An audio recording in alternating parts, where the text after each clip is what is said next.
I think it would be a mistake if we tried to do a story that was very serious. It's a game where you mess around and do crazy stuff.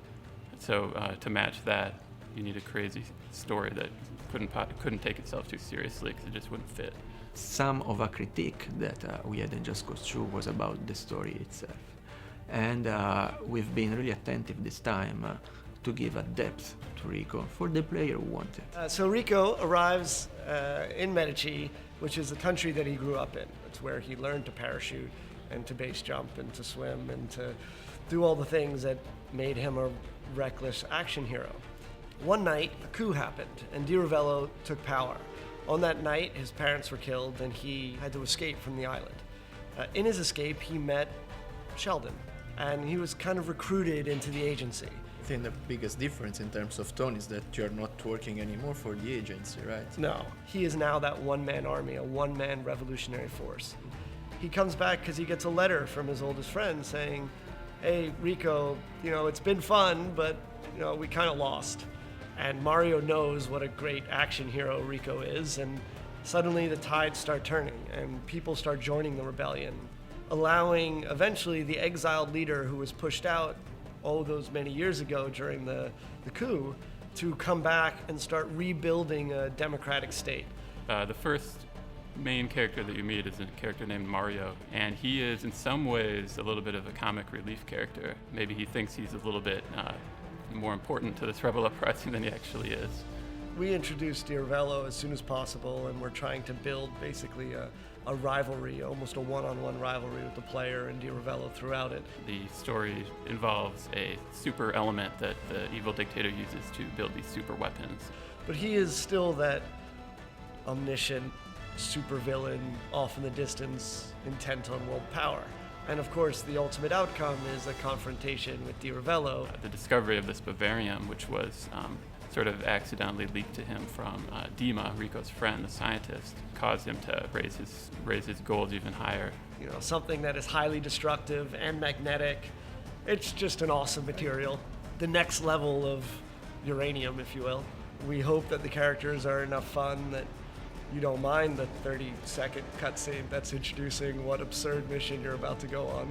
At first, we were going to just do regular motion capture and do our VO in it, but to try to improve the quality a little bit, we ended up using full performance capture.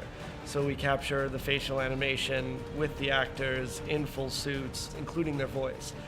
What this does is you get a little of the gesticulation that we all do, and it ties with how they're emoting within their voice. It's a subtle difference, but I think it improves quality quite a lot. The second piece to it is that we could actually have a cameraman, and what's funny, he's not really holding a camera, he's actually holding a little flat screen with dots on it, and when he looks through the flat screen, he sees the game world. So you're actually able to capture the world. This really helped quite a lot in bringing life to our short cinematics. From the beginning, we know that, this is our mechanics, and we prototyped them really early, so we kind of know exactly how they're going to work, so we can kind of be building missions around that. I would say from a gameplay perspective, our missions are excuses to let you try cool things and do cool things. And we've kept there the same philosophy, which is all over the place in the rest of the game, which means leave the player free to experiment and reach his goals the way he prefers. There's between 20 and 30 missions right now, and JC2 I think was like 6 missions or something, so it's a lot bigger than that. The challenges are, they can almost be thought of as mini missions, but with the big difference being that they're repeatable and they have leaderboards, so they're the kind of things that we encourage players to play again and again and try to get better and better scores in. A lot of times we'll put a challenge start that's right next to where the mission ends. Many of the missions involve rebels involved in combat that Rico is also involved in. Like, for example, in the civilian settlements that you're liberating, you can, there's police stations in most of the towns. The idea is to cause havoc in the police station by blowing stuff up and wrecking everything. And rebels will start coming in to assist you.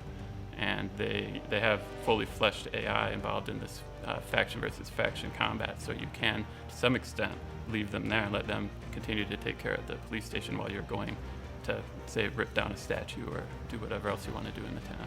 We're trying to build such a systemic AI as possible, and what I mean by that is that basically they can handle kind of all situations. We create a response, so if they hear a gunshot at any point, they should kind of react in a systemic way to that.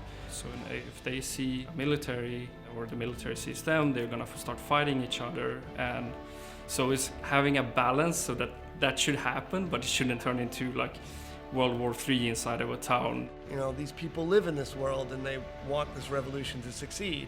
And it's not just about destroying everything and walking away.